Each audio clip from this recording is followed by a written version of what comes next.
সালাত এমন একটি ইবাদত যার উপর নির্ভর করে অন্যান্য ইবাদত।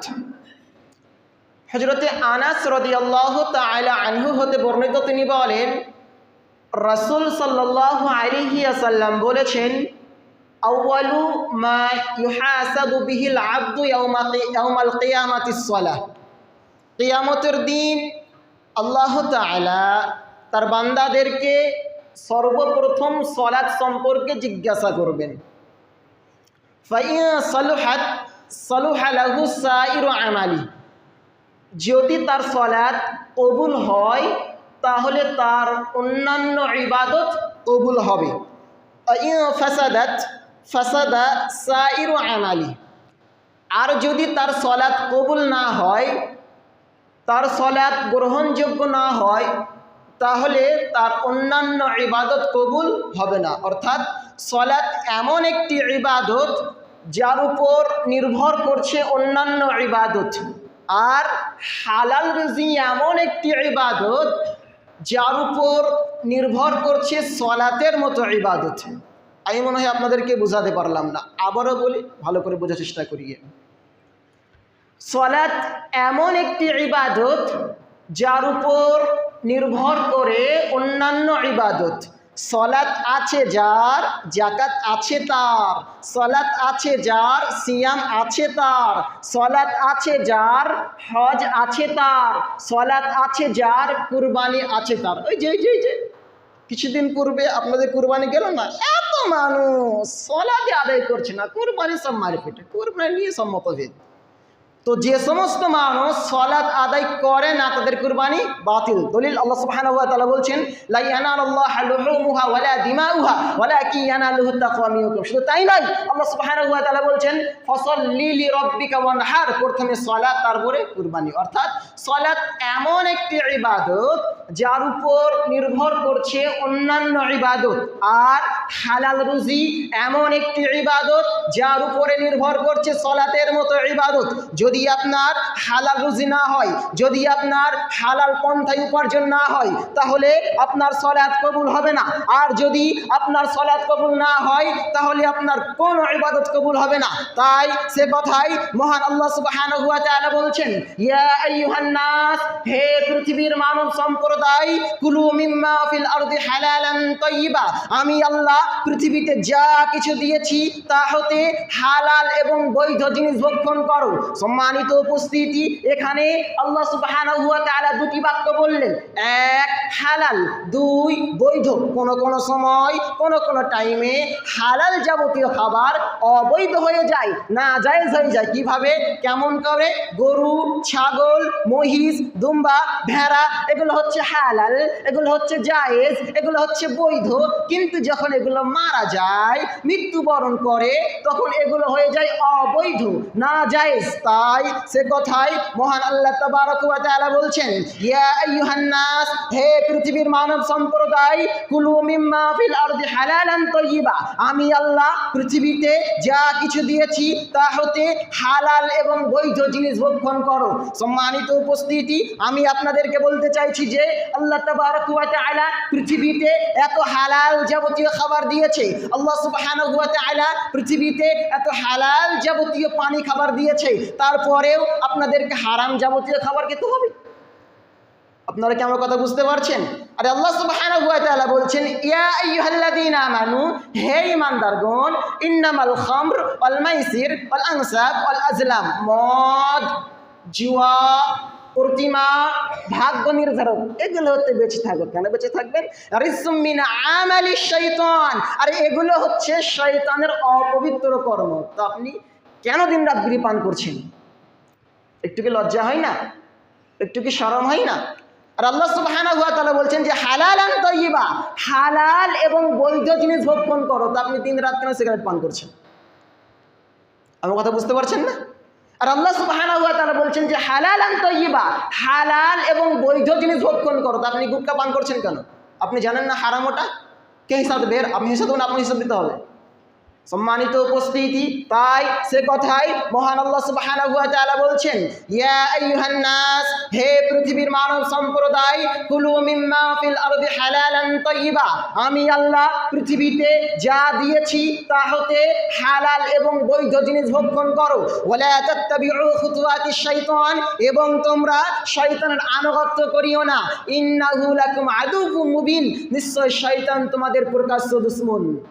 সম্মানিত উপস্থিতি, আল্লাহ সুবহানাহু ওয়া তাআলা বলছেন, ইয়া আইয়ুহাল্লাযীনা আমানু, হে ঈমানদারগণ, অর্থাৎ পৃথিবীর বুকে যে সমস্ত মানব আল্লাহ তাবারক ওয়া তাআলাকে একক বলে বিশ্বাস স্থাপন করেছে, পৃথিবীর বুকে যে সমস্ত মানব তার রাসূলদেরকে বিশ্বাস করেছে, পৃথিবীর বুকে যে সমস্ত মানব তার কবরকে বিশ্বাস করেছে, পৃথিবীর বুকে যে সমস্ত মানব তার কিয়ামতকে বিশ্বাস করেছে, পৃথিবীর বুকে যে সমস্ত মানব তার জান্নাতকে বিশ্বাস করেছে, পৃথিবীর বুকে যে সমস্ত মানব তার জাহান্নামকে বিশ্বাস করেছে, তাদেরকে লক্ষ্য করে আল্লাহ সুবহানাহু ওয়া তাআলা বলছেন, কুলু মিন তাইয়্যিবাতি মা রাযাকনাকুম, আমি আল্লাহ যা রিজিক দিয়েছি তা হতে ভক্ষণ করো। ওয়াশকুরুলিল্লাহ, এবং তোমরা আল্লাহর কৃতজ্ঞতা স্বীকার করো। ইন কুনতুম ইয়াহু তা'বুদুন, যদি তোমরা তার ইবাদত করে থাকো। সম্মানিত উপস্থিতি, আমি আপনাদেরকে বলতে চাইছি যে যারা আল্লাহর ইবাদত করে, যারা আল্লাহর বান্দেগি করে, তারাই কেবলমাত্র আল্লাহর কৃতজ্ঞতা স্বীকার করে। দেখবেন আমি আপনাদেরকে দেখাচ্ছি। এই জুমার সালাতের পর আপনি বাইরে যাবেন, বাইরে গিয়ে যারা সালাত আদায় করে না, নামাজ পড়ে না, আল্লাহকে চিনেনি, তার রাসূলকে চিনেনি, তাদেরকে আপনি জিজ্ঞেস করবেন, ভাইজান কেমন আছে, সঙ্গে সঙ্গে বলবে আর বলছে কোনো রকম চলছি। আর যারা সালাত আদায় করে, আল্লাহকে চিনেছে, তার রাসূলকে চিনেছে, দিন চিনেছে, তাদেরকে আপনি জিজ্ঞেস করবেন, সঙ্গে সঙ্গে বলবে আলহামদুলিল্লাহ। তাই সে কথাই মহান আল্লাহ তাবারক ওয়া তাআলা বলছেন, ওয়াশকুরুলিল্লাহ, তোমরা আমার কৃতজ্ঞতা স্বীকার করবে। ইন কুনতুম ইয়াহু তা'বুদুন, যদি তোমরা আমার ইবাদত করে থাকো। সম্মানিত উপস্থিতি, আল্লাহ তাবারক ওয়া তাআলা বলছেন, ইয়া আইয়ুহার রাসূল, হে পৃথিবীর রাসূলগণ, কুলু মিনাত তাইয়্যিবাত, তোমরা বৈধ রুজি ভক্ষণ করো। ওয়া'মালু সালিহা, এবং তোমরা সৎ আমল করো। সৎ আমল বলতে কি বুঝেন?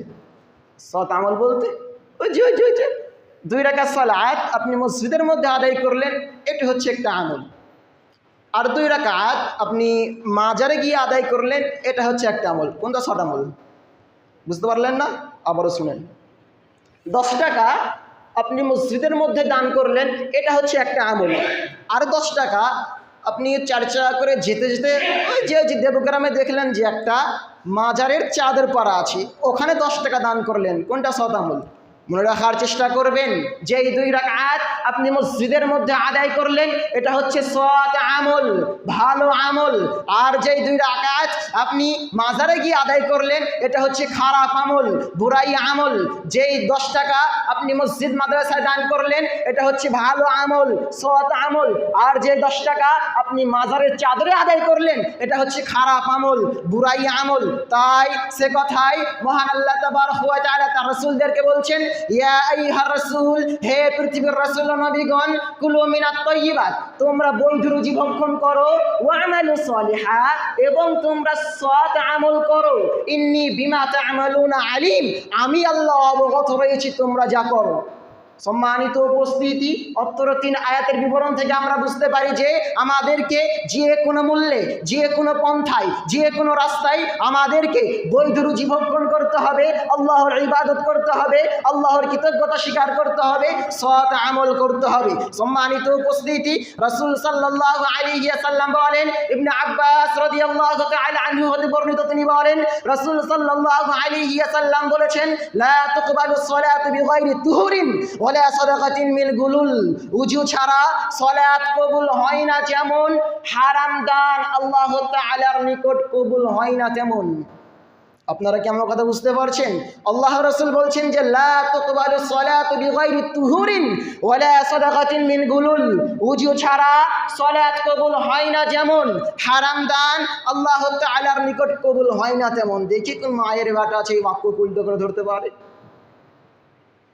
যদি কোনো মানব আল্লাহর রাস্তায় 1000 কোটি টাকা দান করে, আর যদি সে এক নেকি পেয়ে যায় তাহলে ইসলাম মিথ্যা ধরবো। নাউজুবিল্লাহি মিন যালিক। ইসলাম একেবারে সত্য, ইসলাম একেবারে চূড়ান্ত, যে একজনের কথাই চলে, তিনি হচ্ছেন মুহাম্মদ সাল্লাল্লাহু আলাইহি ওয়াসাল্লাম। আরে তিনি বলেছেন যে হারাম দান আল্লাহ তাআলার নিকট কবুল হবে না, তো কবুল হবে না, কথাই ঠিক। সম্মানিত উপস্থিতি, তারপরের হাদিস ইবনে ওমর রাদিয়াল্লাহু আনহু বর্ণিত, তিনি বলেন রাসূল সাল্লাল্লাহু আলাইহি ওয়াসাল্লাম বলেছেন আরবাউন ইযা কুননা ফিকা আলাইকা মা ফাতাকা মিনাদ দুনিয়া। ইবনে ওমর, যদি তোমার কাছে 4টে জিনিস থাকে, দুনিয়ার সব কিছু হারিয়ে গেলে কোনো টেনশন নেই। তোমার টাকা নেই, টেনশন করিও না। ঘর নেই, টেনশন করিও না। জমি নেই, টেনশন করিও না। আরে আল্লাহ রাসূল বলছেন জি আরবাউন ইযা কুননা ফিকা আলাইকা মা ফাতাকা মিনাদ দুনিয়া। ইবনে ওমর, যদি তোমার কাছে 4টে জিনিস থাকে, দুনিয়ার সব কিছু হারিয়ে গেলে কোনো টেনশন নেই। এক, হিফজু আমানাতিন, আমানত রক্ষা করা। আমানত বুঝেন আপনারা? হিফজু আমানাতিন, আমানত রক্ষা করা। 2, সিদকু হাদিসিন, সত্য কথা বলা। আপনার বন্ধু আপনাকে ফোন করছে, আব্দুর রহমান কোথায় আছিস? এই তো বহরমপুর। আপনি আছেন কোথায়? মসজিদে। মিথ্যা কথা বললেন কেন? 3, হুসনু খলিকাতিন, সুন্দর চরিত্র। 4, ইফাতুন ফি তুমাতিন, বৈধ রুজি। যে কোনো মূল্যে, যে কোনো পন্থায়, যে কোনো রাস্তায় আপনাদেরকে বৈধ রুজি ভক্ষণ করতে হবে। তাই সে কথাই আল্লাহ রাসূল বললেন আরবাউন ইযা কুননা ফিকা আলাইকা মা ফাতাকা মিনাদ দুনিয়া। ইবনে ওমর, যদি তোমার কাছে 4টে জিনিস থাকে, দুনিয়ার সব কিছু হারিয়ে গেলে কোনো টেনশন নেই। সম্মানিত উপস্থিতি, আবু হুরায়রা রাদিয়াল্লাহু তাআলা আনহু হতে বর্ণিত, তিনি বলেন রাসূল সাল্লাল্লাহু আলাইহি ওয়াসাল্লাম বলেছেন ইয়াতি আলান নাসি জামানুন লা ইবালিল মারউ মা আখাযা মিনহু আমিনাল হালালি আম মিনাল হারাম। অচিরেই মানুষের সম্মুখে এমন একটি যুগ আসবে, লা ইবালিল মারু, সেই মানুষটি পরোয়া করবে না, ভাববে না, টেনশন করবে না, আমিনাল হালালি আম মিনাল হারাম, সে হালাল পন্থায় ইনকাম করছে না হারাম পন্থায় ইনকাম করছে, কোনো পরোয়া করবে, কোনো কিছু হবে না। আরে আল্লাহ রাসূল সাল্লাল্লাহু আলাইহি ওয়াসাল্লাম 1450 বছর পূর্বে যে কথা বলেছেন, সে কথা হুবাহু অক্ষরে অক্ষরে মিলে যাচ্ছে। দেখবেন আমি আপনাদেরকে দেখাচ্ছি। ওই যে আপনাদের বাড়ির সামনে একটা মুদিখানা দোকান আছে। তো মুদিখানা দোকানে ওই মানুষটি কি করছে, আপনার বিড়ি বিক্রয় করে মাল উপার্জন করছে। বিড়ি হালাল না হারাম? হালাল না হারাম? হারাম। সহিহ বুখারী শরীফের হাদিস, আল্লাহ রাসূল বলছেন যে ইয়াতি আলান নাস জামানুন লা ইবালিল মারউ মা আখাযা মিনহু আমিনাল হালালি আম মিনাল হারাম। অচিরেই মানুষের সম্মুখে এমন একটি যুগ আসবে, সেই মানুষটি পরোয়া করবে না, ভাববে না, টেনশন করবে না যে ও হালাল পন্থায় ইনকাম করছে না হারাম পন্থায় ইনকাম করছে। ওই মানুষটি বা ওই মুদিখানাওয়ালা যদি পরোয়াই করতো, যদি ভাবতো, তাহলে আর বিড়ি বিক্রয় করে মাল উপার্জন করতো না। যদি এই মানুষটি ভাবতো, টেনশন করতো, পরোয়া করতো,